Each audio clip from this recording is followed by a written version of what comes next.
And now the judges can introduce themselves. Hi, good afternoon, California Wildcard, and congratulations on making it to Washington, D.C. and the national finals. My name is Ben Glickman. I work for the California Attorney General's office. I'm also an alumnus of this program. I represented California here, I don't know, almost 30 years ago.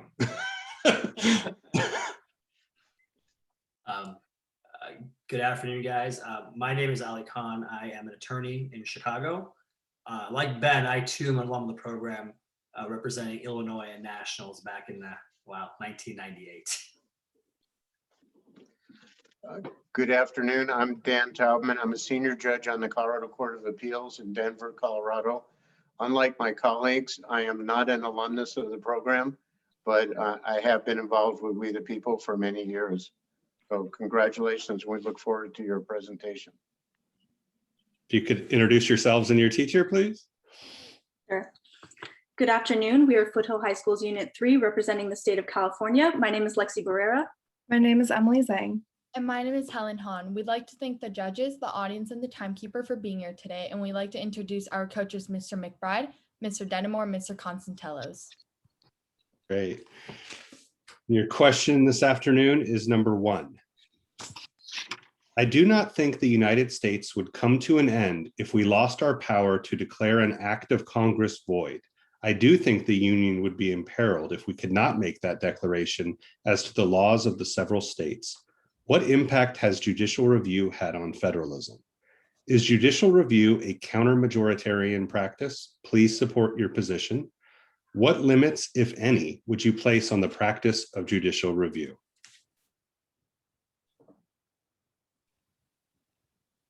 Article 1, Section 8's broad language left the balance of state and national power a politically contested issue, with figures like Alexander Hamilton and Thomas Jefferson having clashing constitutional visions. We believe that over time, the Supreme Court has used judicial review to solidify federalism in 2 main ways.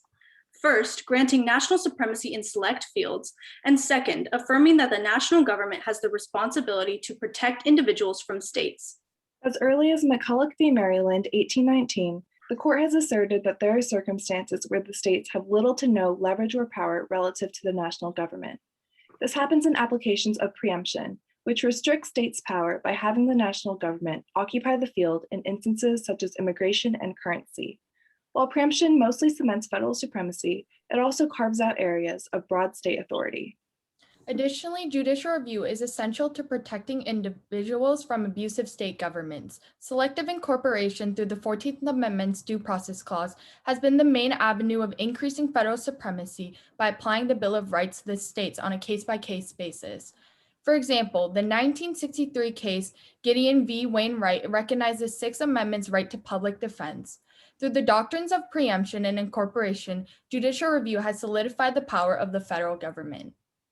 Judicial review is counter-majoritarian, but it's designed to be. During the ratification debates, Alexander Hamilton wrote in Federalist 78 that few men were qualified to be judges and argued that the Constitution must be regarded by the judges as a fundamental law. By making these assertions, Hamilton advocated for a highly qualified group of justices who were only bound to the Constitution.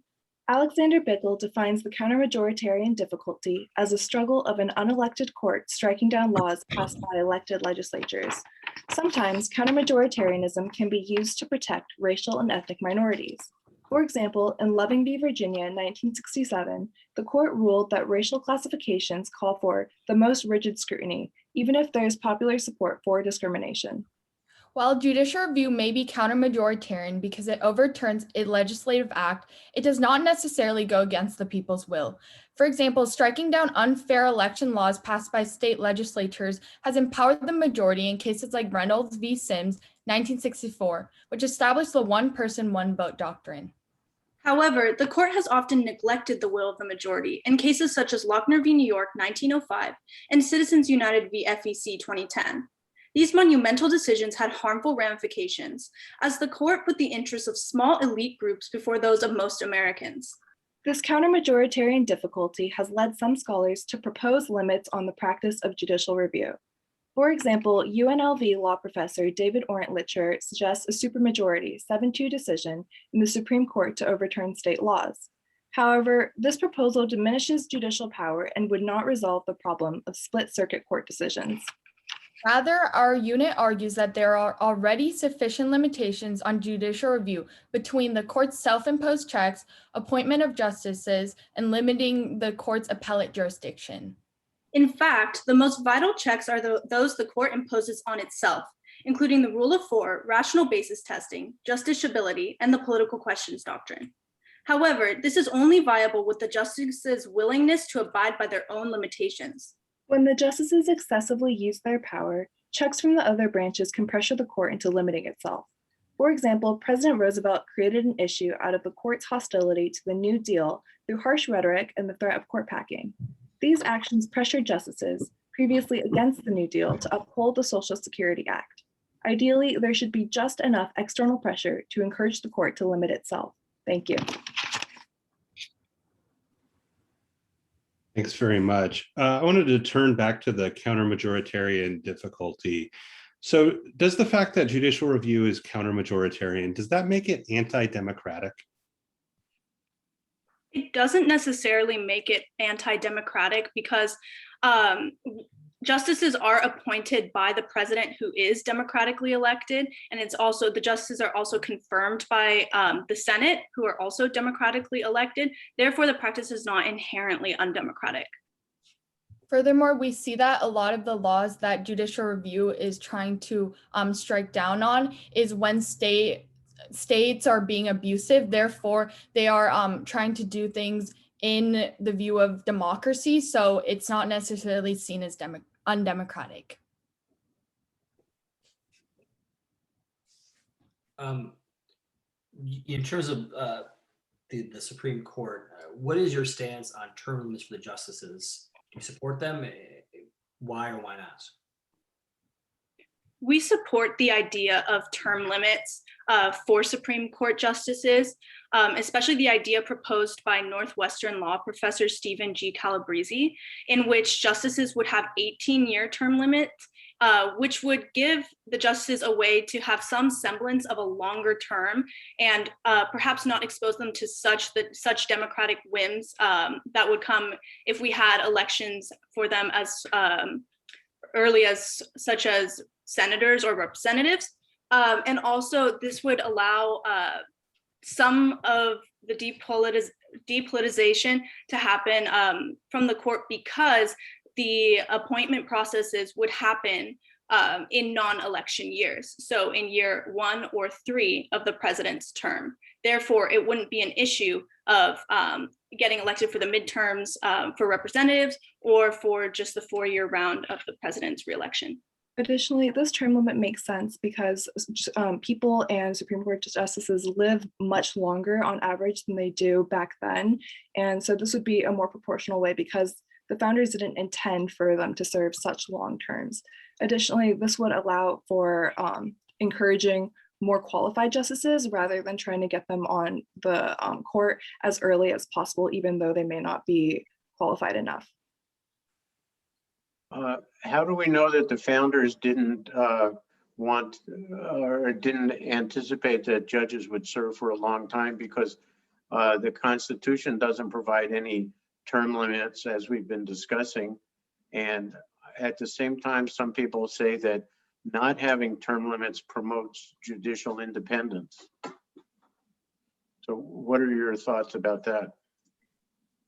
I would say that I misspoke when I tried to assume for the founders, but I don't think that it was precedented that they would live this long.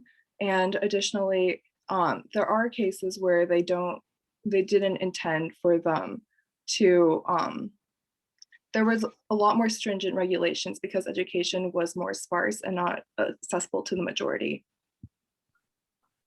Additionally, we see that on average, at the time of the founding era, justices only served 8 years on the court. And this shows that while there is no necessarily, you can't necessarily tell the intention of the founders of how long they wanted people to serve. It is just proof that life terms were not quite as long as they are now. And we think that because of these life terms, unfortunately, it's not really necessarily a way to keep the judiciary independent. For example, Justice Amy Coney Barrett is a super young justice that was chosen partially because she would be able to maintain her seat on the court for such a long time, provided that she doesn't resign at a younger age.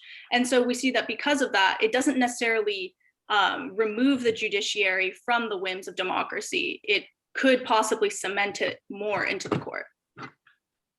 Thank you. You mentioned the self-imposed limits on the court. Could you speak more about those?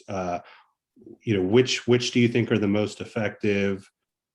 Just a bit more about what the court's self-imposed limits are. I would say one of the most significant self-imposed checks is in Article 3, Section 2, the case or controversy clause, which requires that there be an actual conflict in order for the Supreme Court to rule on it. And so I think this is what makes the Supreme Court so distinct from, say, the legislative branch, because they can't create things. They're more there as a more passive body to rule on things. Furthermore, another important self-imposed check is the political questions doctrine, which was crystallized in Baker v. Carr in 1962. However, we see that justices have been using this arbitrarily, as there are 6 prongs in the doctrine, but they haven't been applicable to the cases such as Bush v. Gore in 2000.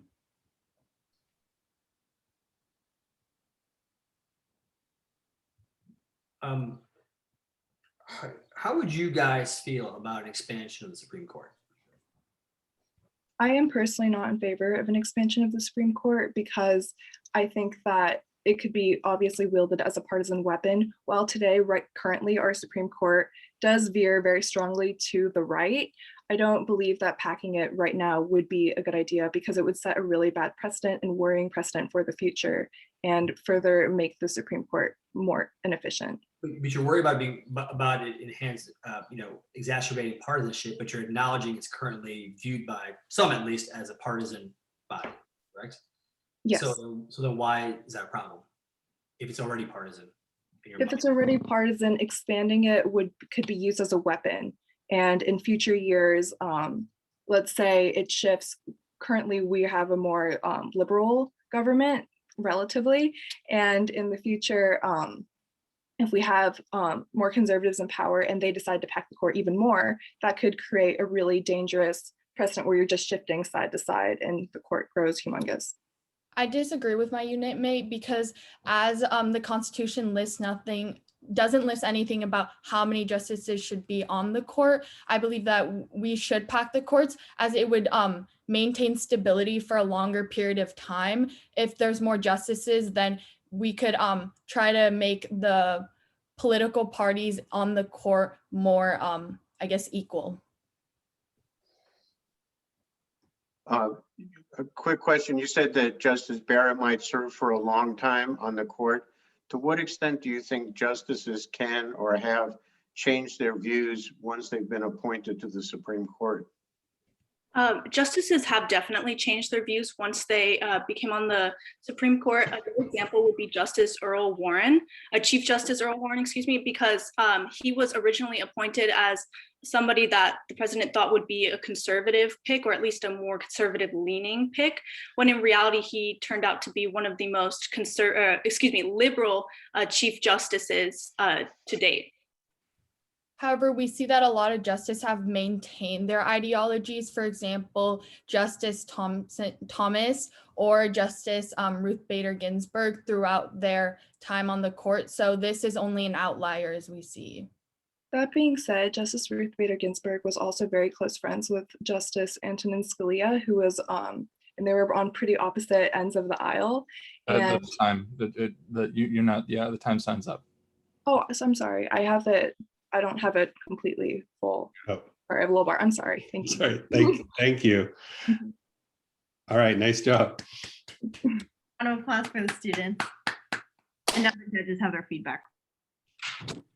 I'm sorry we had to cut off the discussion of Ginsburg and Scalia's opera trips. So, I mean, just really stellar job, I think, across the board. I thought, it was one of those presentations for me where it seemed like surely this was more than 4 minutes because you packed so much stuff in, and I'm like wondering if Hannah screwed up the timing. I mean, you really covered the field, I thought. You had, everything from preemption doctrine, which we haven't heard. I like the notion of, delineating exactly how it solidified federalism, both with national supremacy and protection from the states. You had the Federalist Papers, constitutional sites, selective incorporation, a good discussion of Bickel and the counter-majoritarian problem or quote unquote problem.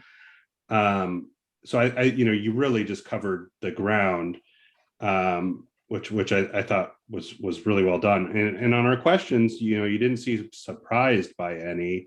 And I actually, as you guys were doing your prepared remarks, you were like, I was marking on my paper because you were answering several of the questions I might have asked, which is always a good thing for the teams. But yeah, so I thought you had good support. You were reasoned in your answers. If you talked about a term limit, you didn't just throw out a number. You said, well, as Professor Calabresi has argued, it should be this for this reason. And I agree with that. And I like that. I like the notion, the pushing back on the life tenure as insulating from politicization. I think you said it doesn't prevent it, it cements it, which I think is a nice way to encapsulate the counter argument there. Somebody at one point apologized for speaking for the founders. And all I could think of is like, you don't need to apologize. It was what the Supreme Court does every day. So all in all, I don't really have a lot of constructive criticism. I thought you guys did a very nice job. There were a couple questions, I guess, where you stopped after one or two of you had spoken, and you might have been able to flesh it out a little bit more. But that's really truly a nit. Overall, I thought you guys did a very nice job. I don't think I have much more to add. I think Ben covered it all. You guys did a great job. I really, since I asked the question on term limits, I really appreciated your thought process on that and kind of giving the 18 years and then citing a professor, I thought was a really nice touch. So just really good job. Yeah, I share my colleagues' views. I thought you had an excellent presentation. I thought you had a good historical overview in your opening statement. I think you did a nice job answering questions.